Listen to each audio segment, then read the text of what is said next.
This is part 5 in my video series on sleep for high performance. In my previous videos on sleep, I talked about how poor sleep leads to a number of physiological, psychological, and neurological problems.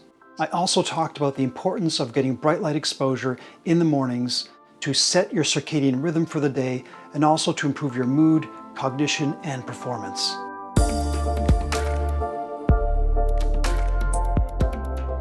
In this video, I'm going to talk about the second half of the circadian rhythm equation. This is light exposure in the evenings. I'm Dr. Chris Friesen from Friesen Performance, where I help you achieve your greatest potential by optimizing your psychology, physiology, and neurology. If you want to take your performance and productivity to the next level, optimizing your sleep is essential. We need not only bright light in the mornings, we also need darkness in the evenings. This is how we are designed. Modern technology offers us lots of benefits, but there's a lot of pitfalls when it comes to our physiology. When it's dark, our suprachiasmatic nucleus, something I discussed in my previous video, signals our pineal gland to release melatonin. The suprachiasmatic nucleus serves as a master clock in the brain. It's connected to the optic nerve, which connects our eyes to our brain. It's through our eyes that darkness signals to us that it's time for sleep. You've probably heard of melatonin. It's often sold in stores as a sleep aid. When it's released by our pineal gland, which is at the base of our brain, we tend to feel drowsy and tired. But what happens is, when our brain sees bright light, primarily blue wavelength light, our brain stops our pineal gland from releasing melatonin. This system worked very well before the Industrial Revolution and the advent of lights, when the only light exposure we had at night was from natural phenomena like the moon or stars or fire. Even gas or oil lamps had almost no effect on our melatonin release. All of these emit low levels of blue wavelength light, so our brains are very sensitive to blue light specifically, but also to bright light. You may be wondering why blue light has this effect. At this point in time, scientists don't have a good answer for this.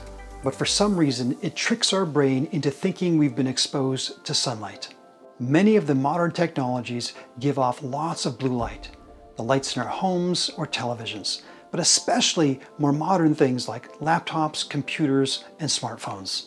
Exposure to these sources of blue light tells our brain it's still daytime and therefore not to release melatonin. It's not that just exposure to bright light makes us feel more alert. Exposure to these lights, especially blue light, signals to our brain to shift the circadian rhythm. This shuts down our natural production of melatonin. Think of jet lag, like when you're traveling between time zones. If you naturally fall asleep at 10:30, exposure to these lights shifts our circadian rhythm later into the evening. Here are some examples to give you an idea of how exposure to some of our technologies shift our circadian rhythm from as little as 90 minutes of exposure. Let's start with computers. Exposure to a regular computer monitor can cause a 92-minute shift. A 2014 MacBook Pro causes a 50-minute shift in our circadian rhythms. In other words, our melatonin release is delayed by about 50 minutes, almost an hour. Here are some other examples from research with tablets. A Nexus 10 tablet at a high level of brightness causes a 72-minute shift. So what about smartphones? They have smaller screens. Research has shown that a Galaxy S5 causes a 47-minute shift. An iPhone 6 at a normal level of brightness causes about a 1-hour shift. For comparison, here are some numbers from more natural phenomena. Exposure to a full moon, a 0-minute shift. Candlelight, 0-minute shift. So as you can see, exposure to man-made light in the evenings can wreak havoc on your circadian rhythm and your ability to fall asleep and sleep soundly. Again, the brain uses darkness as a cue to determine when to start a neurochemical cascade that is necessary for us to get proper sleep. This neurochemical cascade includes the buildup of adenosine, which I'm going to touch on later, increased melatonin, and a decrease in our stress hormones like adrenaline and cortisol. Research has found that exposure to even regular room lights leads to a suppression of melatonin in 99% of people. In one study, it resulted in a shortened melatonin duration by 90 minutes and also a 71% reduction in melatonin secretion. Other research has found that exposure to house lights for 90 minutes, such as a fluorescent light bulb, resulted in a 43-minute shift in our circadian rhythm. Exposure to halogen lights led to a 59-minute shift. So what's the solution to this? Well, besides not exposing your eyes to any light and only using candlelight at night, there are some other solutions. One is to use some sort of filter on your devices. A lot of products now have things built in to help reduce blue light.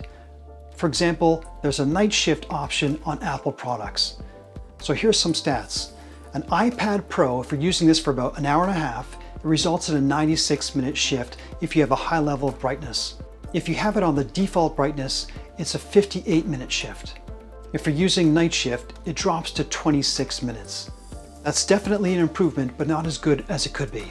One free program that I often recommend is called F.Lux, or F.Lux.